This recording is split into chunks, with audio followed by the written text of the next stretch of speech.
Saudara dan saudari terkasih, Injil kita pada hari ini diambil dari Injil Yohanes bab 10 ayat 31 sampai 42. Sekali peristiwa orang-orang Yahudi mau melempari Yesus dengan batu. Tetapi kata Yesus kepada mereka, "Banyak pekerjaan baik yang berasal dari Bapa-Ku kuperlihatkan kepadamu. Manakah di antaranya yang menyebabkan kamu mau melempari Aku dengan batu?" Jawab orang-orang Yahudi itu, "Bukan karena suatu perbuatan baik maka kami mau melempari engkau, melainkan karena engkau menghujat Allah dan karena engkau menyamakan dirimu dengan Allah, meskipun engkau hanya seorang manusia." Kata Yesus kepada mereka, "Tidakkah ada tertulis dalam kitab Tauratmu, Aku telah berfirman, kamu adalah Allah?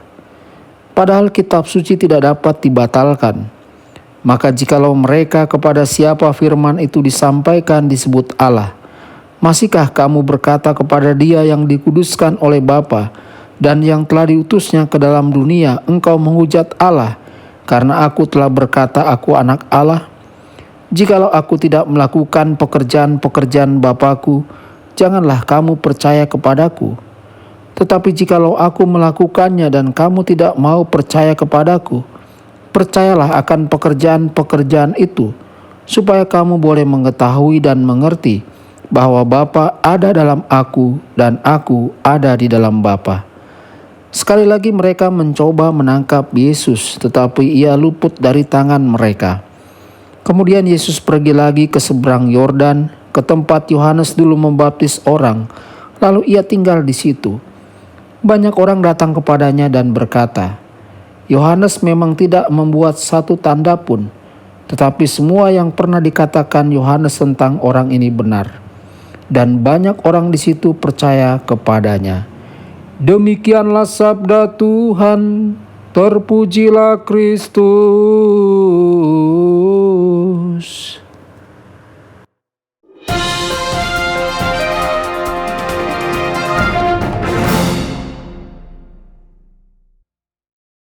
Saudara dan saudari terkasih dimanapun Anda berada, jumpa lagi dengan saya Romo Tedens dalam saluran Warta Kabar Sukacita. Semoga Anda semua dimanapun berada senantiasa dalam keadaan sehat dan bahagia. Saudara-saudari, Injil hari ini dibuka saat beberapa orang Yahudi memungut batu untuk dilemparkan kepada Yesus. Yesus tidak lari atau bersembunyi, sebaliknya Yesus berbalik dan menghadapi mereka. Yesus bertanya kepada mereka tentang perbuatan apa yang membuat mereka mau melemparinya dengan batu. Lagi pula Yesus hanya melakukan pekerjaan baik yang berasal dari Bapanya. Orang-orang Yahudi memberitahu Yesus bahwa bukan karena perbuatannya mereka mau melempari Dia dengan batu, tetapi karena Yesus menyamakan dirinya dengan Tuhan, maka mereka terkejut dan marah dengan klaim konyol seperti itu. Saudara-saudari, Yesus sekali lagi mencoba untuk menjelaskan apa yang Ia katakan, tetapi mereka menolak untuk mendengarkannya. Orang-orang Yahudi telah menutup pikiran dan hati mereka terhadap Yesus, dan jelaslah mereka tidak terbuka untuk berubah pikiran. Yesus sudah diadili dan dihukum oleh mereka. Saudara-saudari, apakah konfrontasi ini benar-benar tentang siapa Yesus? Atau apakah orang-orang Yahudi menyadari bahwa mereka kehilangan kekuatan dan pengaruh dengan banyak orang lainnya? Jelaslah bahwa Yesus dikasihi oleh banyak orang. Banyak orang melakukan perjalanan yang sangat jauh untuk melihat Yesus dan mendengarkan Yesus berkhotbah. Atau mungkin mereka berharap bahwa mereka atau orang yang mereka kasihi akan disembuhkan oleh Yesus. Orang-orang ini ingin melihat dan mengalami Yesus sendiri. Saudara-saudari, setiap hari ketakutan orang Yahudi terhadap Yesus terus meningkat. Mereka menyadari bahwa popularitas dan kuasa Yesus terhadap banyak orang terus bertumbuh. Mereka menjadi takut akan Yesus dan pengaruhnya terhadap banyak orang.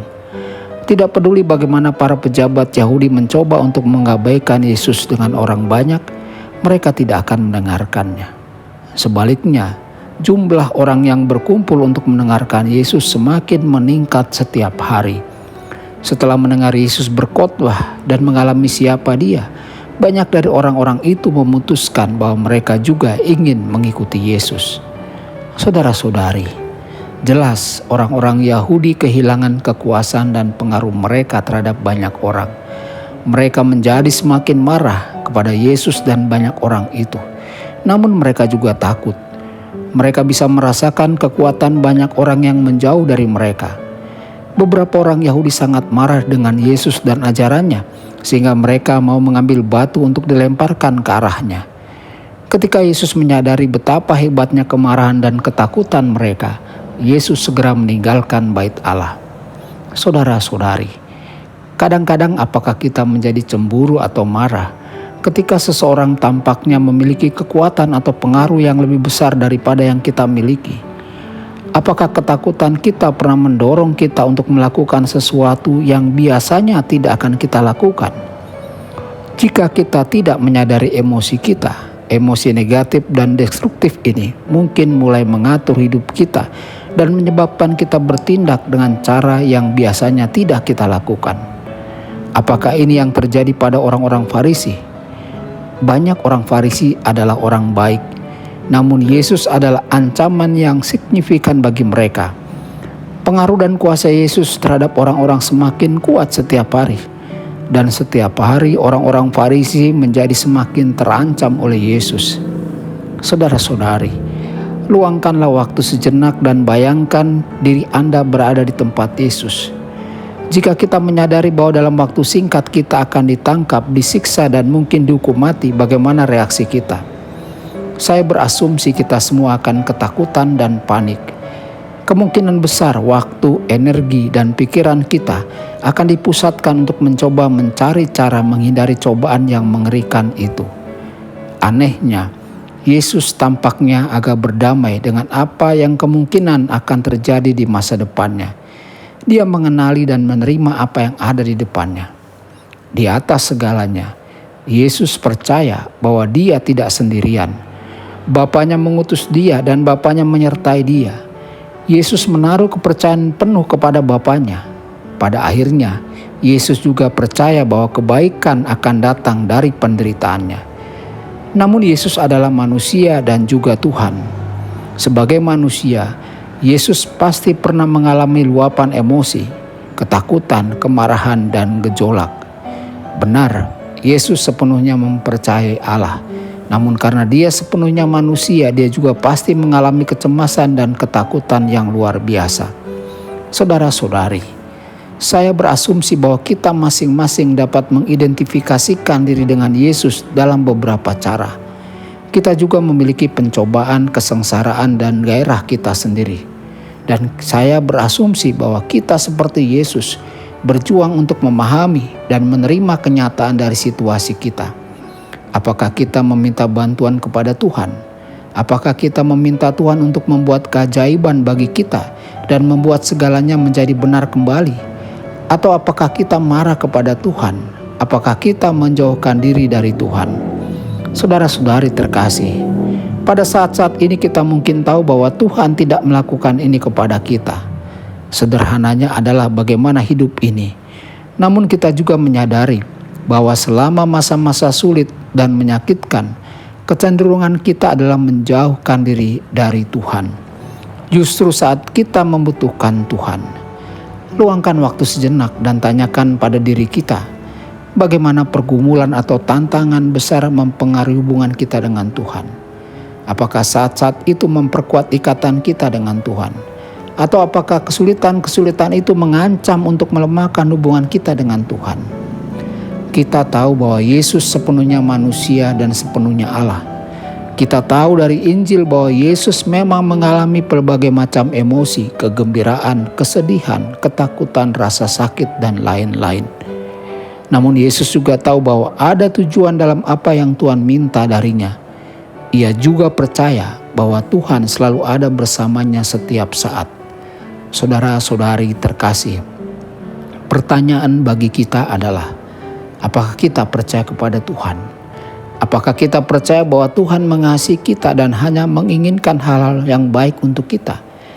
Ketika masa-masa sulit datang kepada kita, apakah kita percaya bahwa Tuhan membuat ini terjadi? Atau apakah kita percaya bahwa perjuangan kita hanyalah bagian dari kondisi manusiawi kita? Intinya bagi kita semua adalah pertanyaan, apakah kita mempercayai Tuhan? Apakah kita percaya bahwa Tuhan hanya menginginkan hal yang baik untuk kita? Apakah kita benar-benar percaya bahwa Tuhan menyertai kita di setiap langkah perjalanan kita? Tuhan adalah satu-satunya yang dapat membawa kita melalui saat-saat sulit. Hari ini semoga kita berdoa untuk diri kita sendiri dan satu sama lain, agar kita berusaha untuk selalu menaruh kepercayaan kita kepada Tuhan yang mengasihi kita lebih dari yang kita doakan atau bayangkan. Tuhan Yesus memberkati dan menyertai Anda semua. Sabda Allah adalah kebenaran. Sabda Allah adalah kehidupan. Mari kita mencintainya, mari kita menghayatinya. Ya Tuhan yang ku muliakan, sabda